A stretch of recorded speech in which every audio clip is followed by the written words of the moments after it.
Good morning and welcome to my YouTube channel. So last week I was in the forest looking for a pond, and when I was walking through the forest I noticed a burn. Now in Scotland we call a burn what other countries might call a stream or a brook. So in Scotland that stream would be a burn. So the burn I'm about to follow is called the Bullie Burn. The other surprise I had this morning was last night it was -1 and it was really cold and I was expecting frost this morning. But when I woke up it's warm and the clouds are in the sky. I was expecting a nice sunrise, clear blue skies, and even when I checked the app said it was actually going to be nice weather. So what I'll do is the cloudy conditions are probably quite good for me to show you how to photograph water and how to photograph if there's any small waterfalls along the burn. I'll walk you through how I take these photographs. So please join me and let's go for a wander up the Bullie Burn.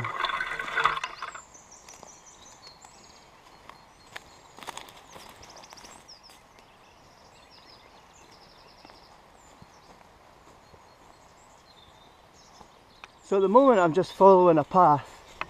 I haven't been in this area before. There's lots of dead trees. I can hear the water, you can probably hear it through the sound of the camera. And there seems to be a path. I'm not sure if it's man-made or animal-made, but it's just worn into the grasses. And what I'll do is I'll just keep wandering looking for compositions, and when I spot one I'll turn the camera back on. So hopefully see you soon.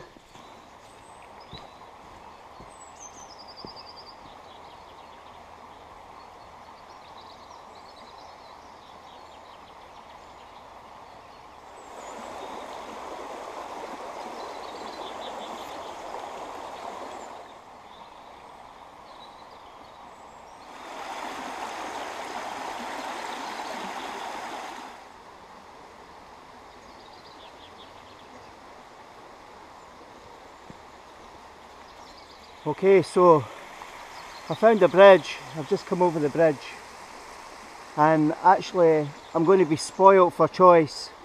There's lots and lots of compositions, especially with trees, especially the water looks, well, actually looks quite fantastic actually with some of the small waterfalls. And what I'm going to do is I'm just going to walk down this tyre track. Obviously someone's been down here in a wee trike, but there's a little beach area that I'm walking towards, and when I get there I'll just show you what I can see. So what I'll do is I'll turn you around and then you get to see what I see.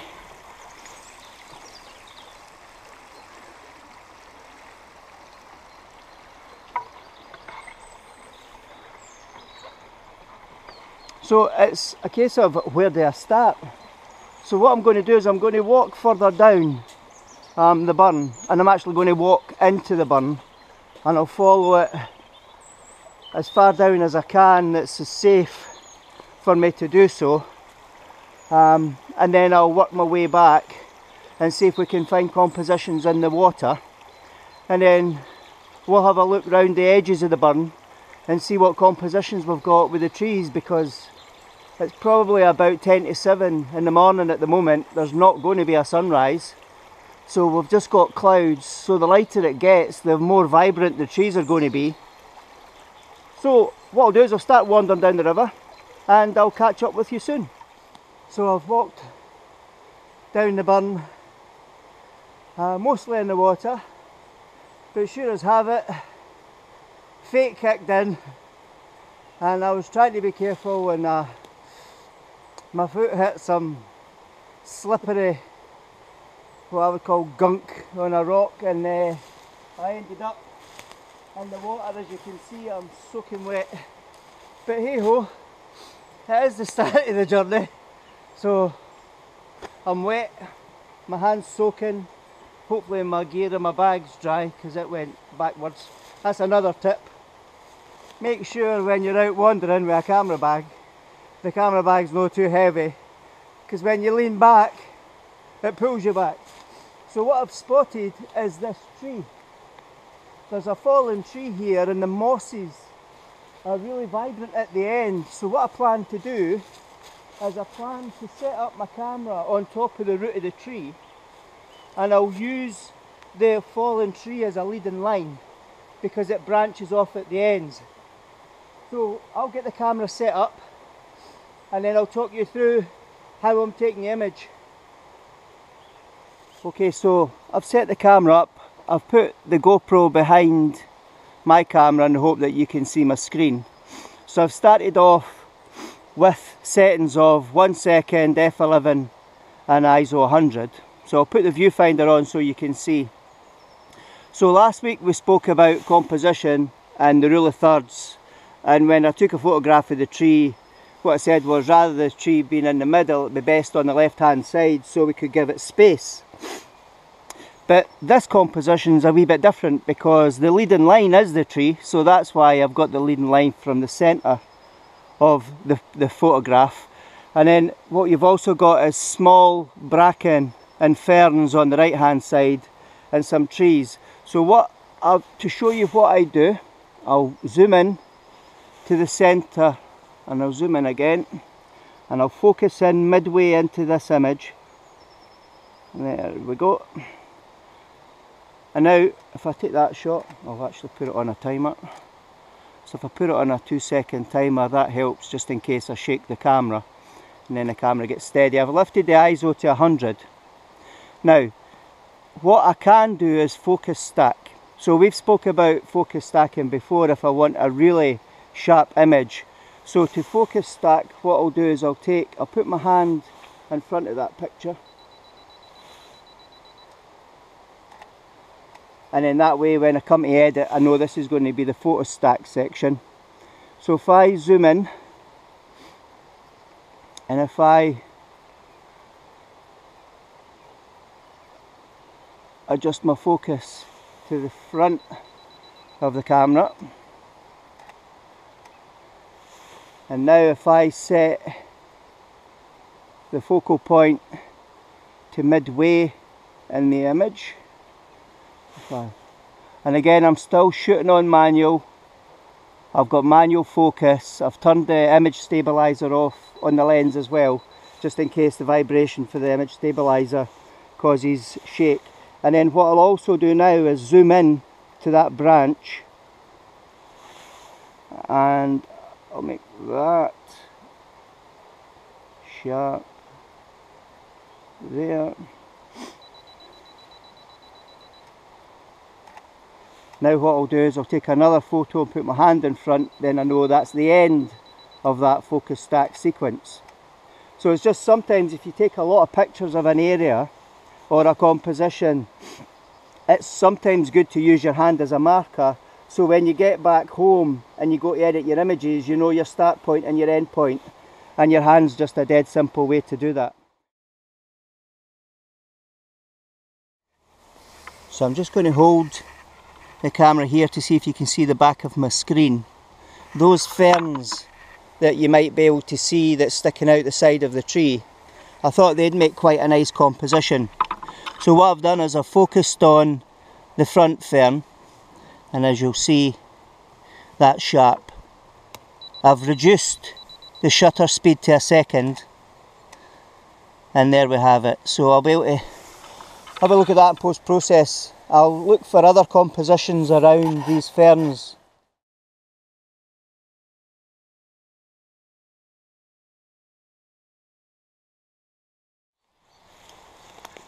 Okay, I've come around. As I was walking round the other side of that tree, I was going to walk through the woods and I've just seen the tree from the other side, and that's a really nice composition.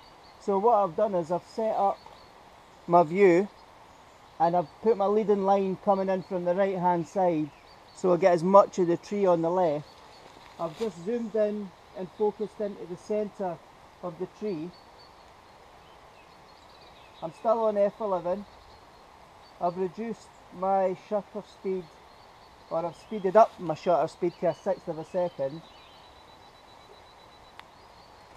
and that could be a nice image.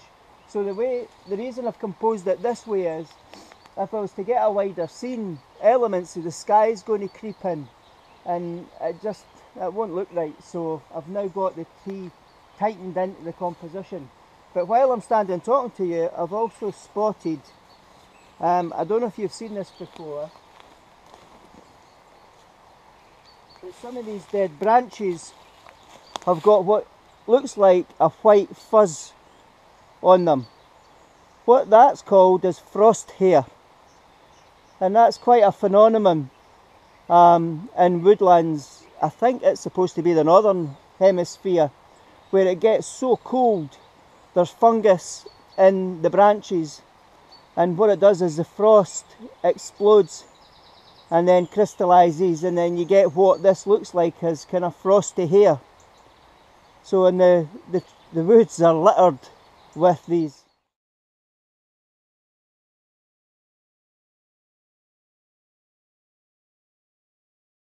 So I've just walked round the corner from that tree and I spotted this old, it looks like a folding bridge that someone's used in the past to get across the burn.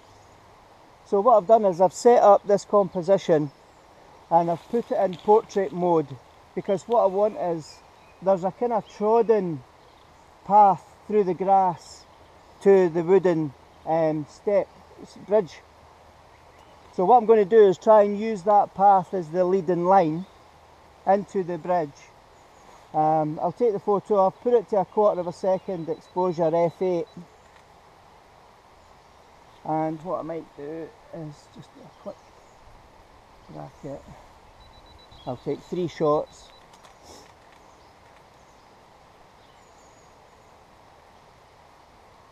And this is going to underexpose, it's going to give me a normal exposure, and then it's going to give me an overexposed shot, and then that'll allow me to blend the exposure in post.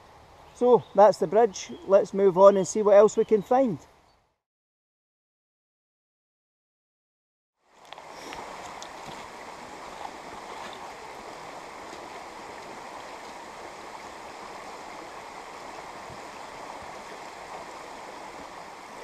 Okay, so I've made my way back to the burn, and what I've spotted is a composition. So you've got this branch or tree that's fallen into the burn, but when you look up you've got a series of small rapids that lead you into what looks like a gate.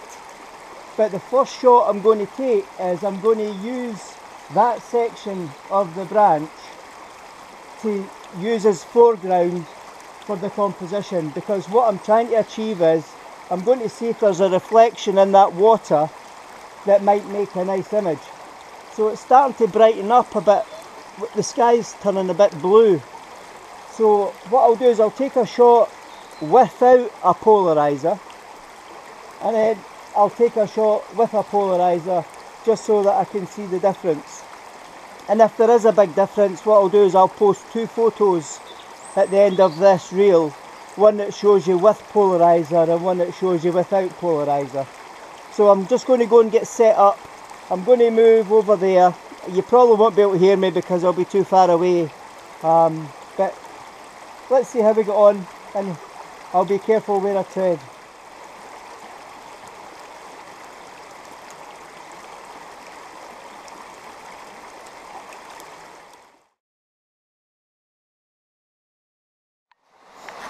Okay, before my camera's battery runs out, I was going to quickly show you the difference a polarizer makes.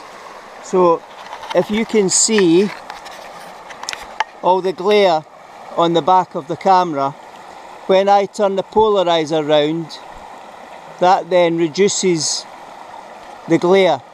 So polarizers are good so that you can start to see through water. So as I turn the polarizer round, then you get all the glare and the highlights in the water again. So you just get it to a position where you like. I'll move in a little bit closer, and then I'll go and change my battery and I'll take some shots.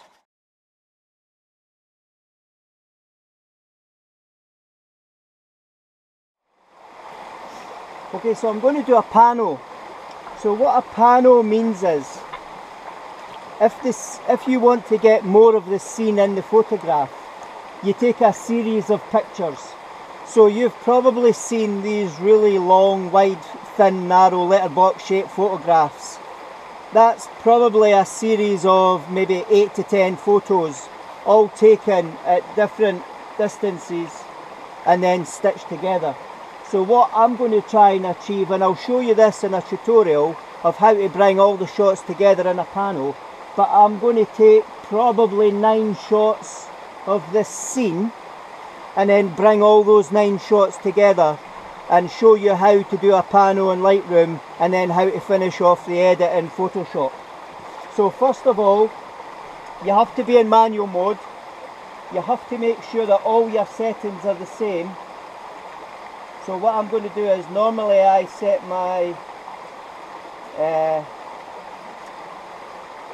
my white balance to auto white balance. So for this morning, for the purposes of this, I'm going to set my white balance to shade. And what that'll do is that'll warm up the look of the image. And then once the final image has come together, I can change the white balance in the image in its own within Lightroom or Photoshop. So I'm going to start here. I'm going to start low. I've focused into the middle of the image. So my white balance is the same for every photograph. My shutter speed's the same for every photograph. My f-stop is at f11, that's going to be the same for every photograph. And my ISO, I've set my ISO to 100. So every single image should have the same settings applied. So I'll take the first shot. Now what I'll do, using live view, I'll just edge the camera up, take my second shot,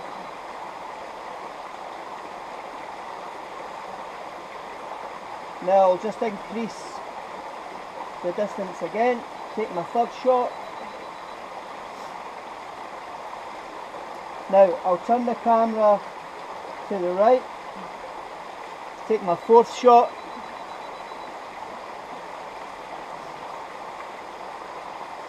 position the camera into the centre of the image again. Now it's okay to have overlap, because it's good to have overlap, because the algorithms that Lightroom and Photoshop use need the overlap from the individual pictures so it can start to join them together. I'll do the sixth photograph of the water. Again, my polarizer's in exactly the same position, so it should be consistent across each of the images for the water. So if I turn this to the right, take my seventh shot,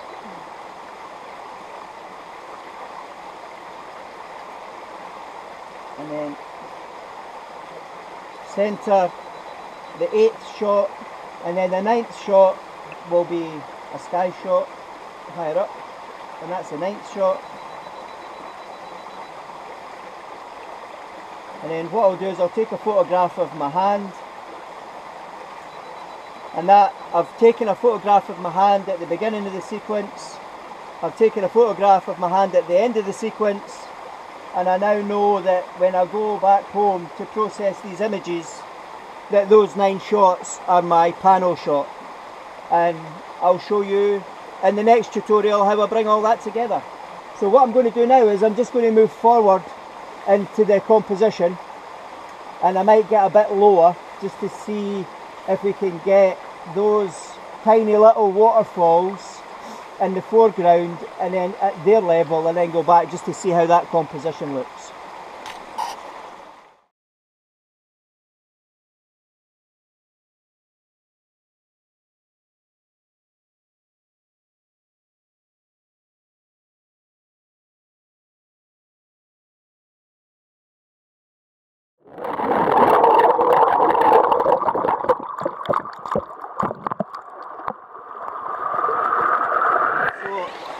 I'm just going to tweak the polarizer just to get the right effect. So what I want to do here is, I want to use this water and I want to slow this water down. So when you look at waterfall shots, when you see that milky slow effect, that's because you slow the shutter speed down. So what I'll do is I'll just talk you through how I'm doing this. So I've got this set at f11, I've focused on that rock in the foreground, and I've set my shutter speed to 1/3 of a second. So if I take the photo, now that's made that water milky. But the problem is the water's too milky. So what I want to see is some type of texture in the water. So I need to speed up the shutter speed. I'll increase the ISO. And then that'll help me get that shutter speed of 1/2 second. And it's better, but it's not fantastic.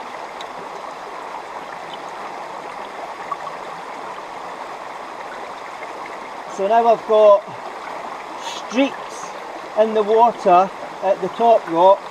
So what I'll do now is I'll do another composition where I'll focus in closer.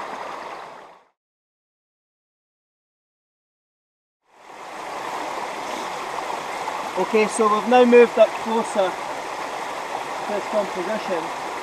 So what I'm doing is I'm focusing on the burn water coming through and then swinging round, and then what I've managed to do is capture the gate in the background, and at this low level I can see the gate and I can see the rock that the tree is growing out of.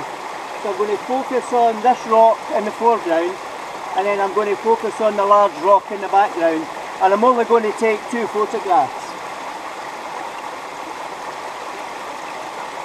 And again my polarizer's turned round so it stops the glare from coming off the water. So I'm going to focus on the rock now.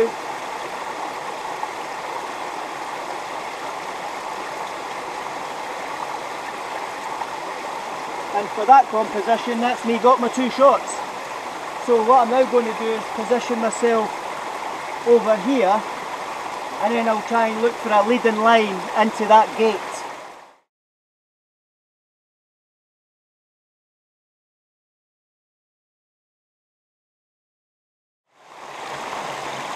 So in this composition, this is quite an interesting one, because when I set the camera up, I've got water from the burn flowing down on this side. I've got more water flowing down up on the right hand side, and my main focal point is going to be the water coming down under the gate. So what I'm going to do for the first image is have that wider view where I've got all the elements of the waters coming in to converge into that single element of the burn.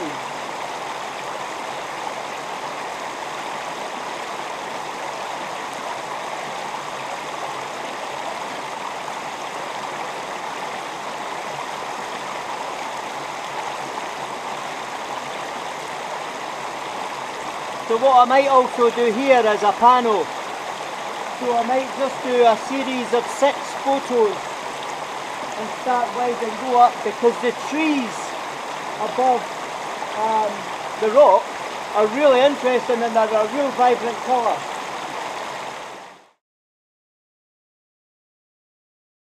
And as I take this shot, I can see there's a nice, as the burn comes down into all these rocks, there's a nice calm section of the water. So what I'll do next is I'll walk up and I'll get that framed, and then we'll see how that looks post-processing.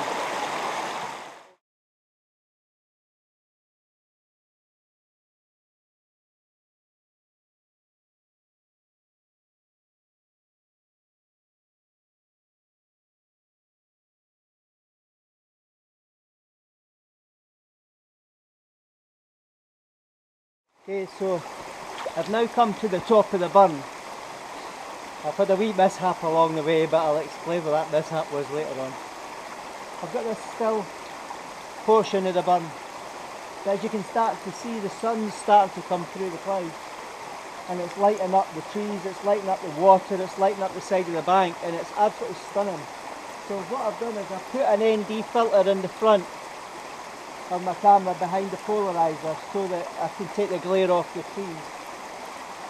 I've reduced my f-stop to f8 and I'm going to take 2 shots. I'm going to do a pano as well, but I'm going to photo stack as I go.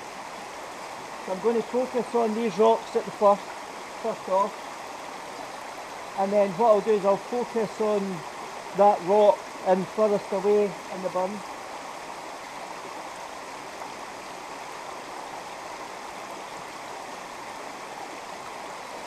And then what I'll do is I'll leave the focal point there and I'll just tilt the camera up so I can capture the trees.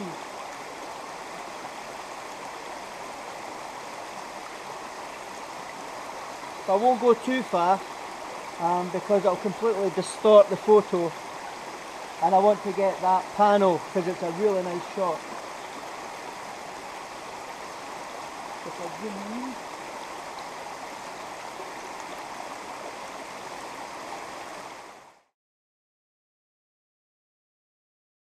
That's absolutely glorious. So what I'm going to do is I'm just going to walk further into the burn and I'm going to see if there's a composition that will allow me to get photographs of the sun hitting the side of the bank there, because the grasses and the trees are lit up really nice, and I'll see if I can get some reflections in the water. So hopefully I'll be able to show you that photo at the end of this sequence.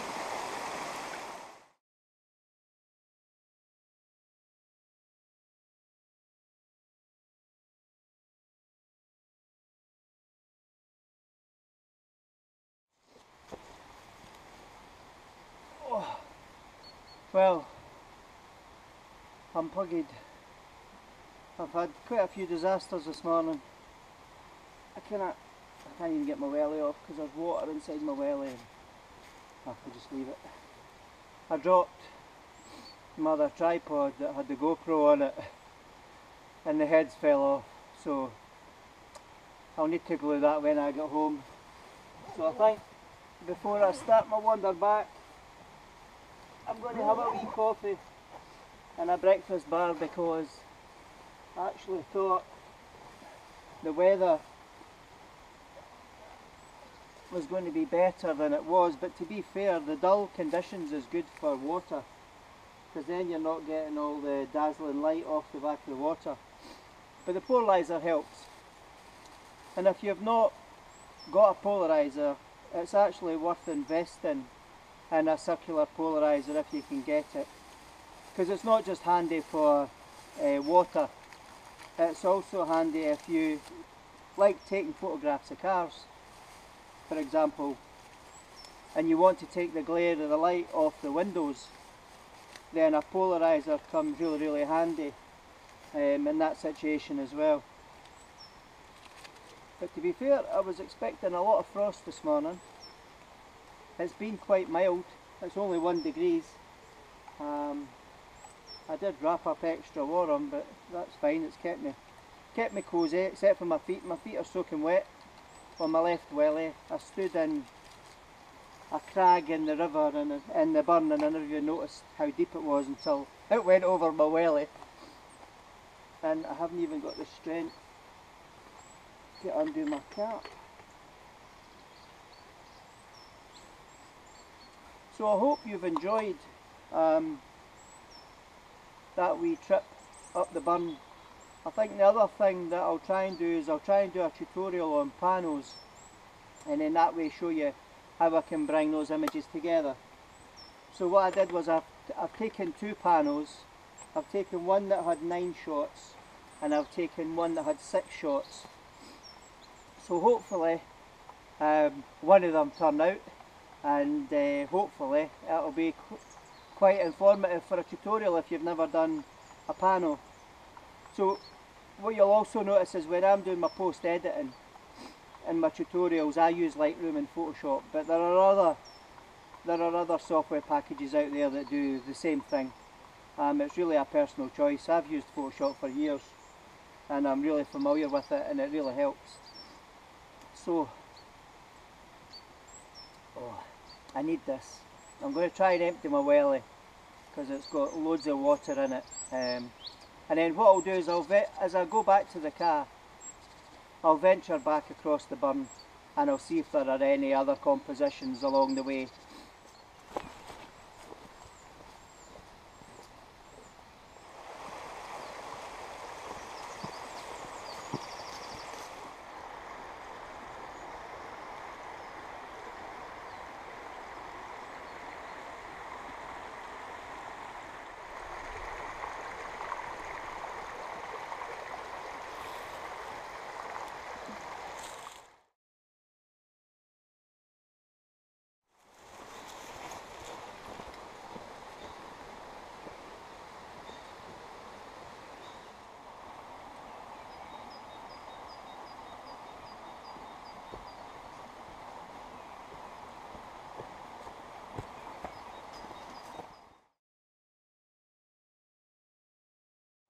Okay, I hope you enjoyed my video. If you like it, please give it the thumbs up. If you're new to my channel, please subscribe. And if you could hit the bell icon, that'll give you an automatic notification every time I upload a video. So thanks very much, and here's to the next time.